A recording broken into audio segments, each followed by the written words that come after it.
आपका बहुत धन्यवाद। आगे बढ़ते हैं। सीएम भूपेश बघेल ने आज कोरबा के कटघोरा विधानसभा के नोन बिर्रा और रंजना गांव में लोगों से भेंट मुलाकात की और क्षेत्रवासियों को कई सौगातें दी। कार्यक्रम के दौरान CM Bhupesh Baghel action mode में दिखे। नोन बिर्रा में उन्होंने किसान की शिकायत पर पटवारी को तुरंत ही निलंबित करने के आदेश दे दिए। वन पट्टाधिकार नहीं मिलने से किसान परेशान था और इसकी शिकायत सीएम से की, जिसके बाद सीएम ने कल तक किसान को वन अधिकार पट्टा देने का निर्देश दिया है। इससे पहले नोन बिर्रा पहुंचने पर सीएम का जोरदार स्वागत किया गया।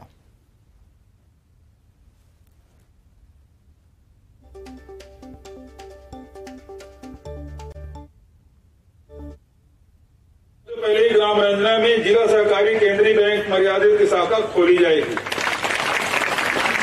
गाली जो से बजाओ तो फिर अगला घोषणा करूंगी। शासकीय महाविद्यालय बाकी मोगरा का भवन निर्माण कराया जाएगा। स्वामी आत्मानंद अंग्रेजी माध्यम स्कूल नगर पालिका दीपका में प्रारंभ किया जाएगा। अच्छा, बाकी मोगरा तक करना है, देखो साहब, बाकी मोगरा भी करना है मेरे। कृषि विज्ञान केंद्र लखनपुर में कृषक प्रशिक्षण केंद्र भवन का निर्माण कराया जाएगा। शासकीय हाई स्कूल बिरदा का उच्चतर माध्यमिक विद्यालय में उन्नयन कराया जाएगा और भिलाई बाजार में उप तहसील प्रारंभ किया जाएगा। शासकीय महाविद्यालय दीपका का नाम शहीद मूलचंद कंवर के नाम से किया जाएगा।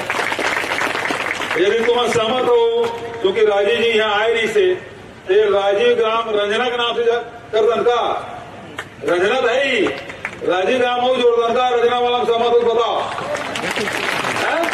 सहमत हो, जोर पहले बजाओ। नाम करें राजीव ग्राम रंजना, पुराना नाम भी रहा है और राजीव ग्राम ताकि हमेशा याद रहे कि राजीव गांधी हमारे प्रधानमंत्री जी यहाँ आए रही से, भारत रत्न आए रही से।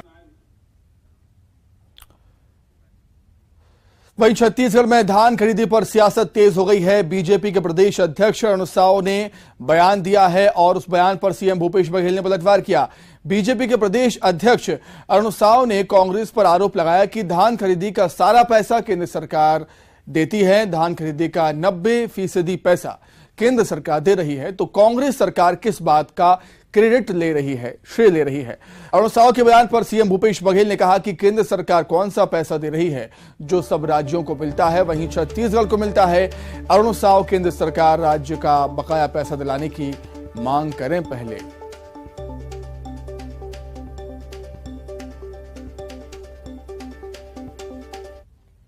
पैसा केंद्र का है बताइए भला। वो सांसद जी हैं, सांसद जी को कोयला का रॉयल्टी पैसा 4177 करोड़ रुपए बचा है, वो दे दे। हमारे सेंट्रल एक्साइज का पैसा दिला दे, जीएसटी का पैसा दिला दे, वो तो दिलाते नहीं। ट्रेन है वो बंद करा दे, उस समय मुंह बंद रहता है और बिलासपुर से भी बंद होता है ट्रेन। सारे ट्रेन रद्द कर दिए गए, लेकिन एक बार हुई अरुण साव जी एक शब्द नहीं बोले। केंद्र सरकार ने कौन सा पैसा दे दिया, कौन सा हिस्सा भाई? जो सब राज्यों को मिलता है वो मेरे को मिलता है। 100 लाख मीट्रिक टन धान खरीदकर राज्य की कांग्रेस सरकार जो जश्न मना रही है, वो वैसा ही है जैसे बेगानी शादी में अब्दुल्ला दीवाना। राज्य की 90% धान का चावल केंद्र सरकार खरीदती है और खरीदी का 90% राशि नरेंद्र मोदी जी की सरकार देती है। एक बार भी तो ये कांग्रेस के लोग नरेंद्र मोदी जी को धन्यवाद देते कि हमारा पूरा धान खरीद रहे हो और 90% राशि भी उस धान खरीदी का दे रहे हो। छत्तीसगढ़ के खाद्य मंत्री अमरजीत भगत ने धान खरीदी से लेकर कई मुद्दे पर बात की। इस दौरान उन्होंने जानकारी देते हुए बताया कि पिछले साल 2022-23 में प्रदेश की सरकार ने 100 लाख मीट्रिक टन धान की खरीदी की, जो कि पिछली सरकार की धान खरीदी से बहुत ज्यादा है। कांग्रेस की सरकार ने पहले ही इस वर्ष में धान खरीदी का रिकॉर्ड बनाया।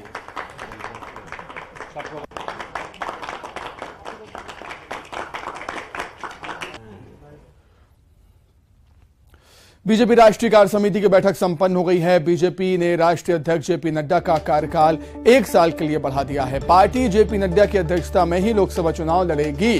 दिल्ली के एनडीएमसी कन्वेंशन सेंटर में 2 दिन कार्य समिति की बैठक हुई, जिसमें अलग अलग राज्यों में होने वाले चुनाव को लेकर मंथन किया गया। पीएम मोदी ने बैठक में चुनाव की तैयारी पूरी ताकत से करने का मंत्र दिया है।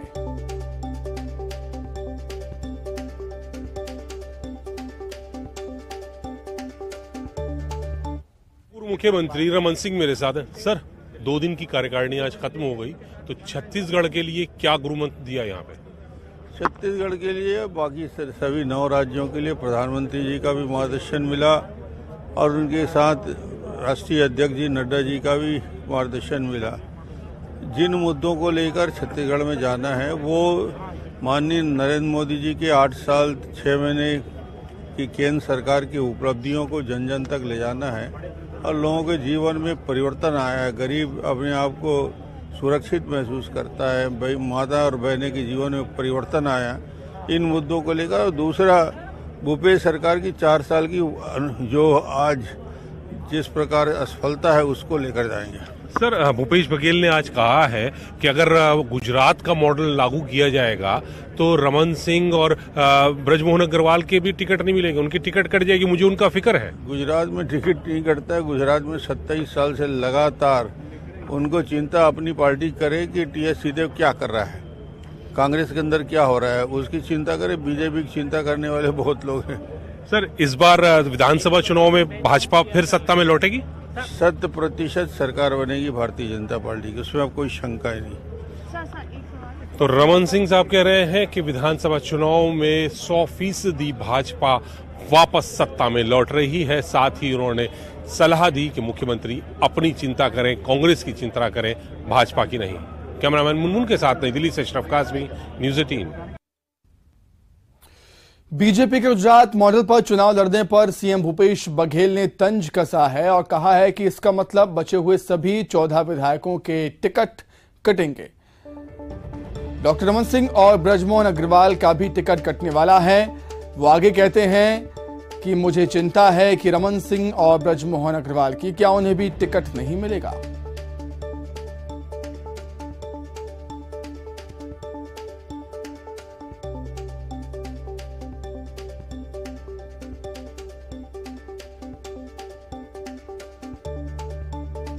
ये 14 विधायक हैं, उसको भी टिकट नहीं मिलने वाली गुजरात में ये है। मुझे चिंता रमन सिंह ब्रिजमोहन की है कि उसकी भी टिकट ना कट जाए। मतलब ये है कि 14 विधायक हैं, उसको भी टिकट नहीं मिलने वाली गुजरात में ये है।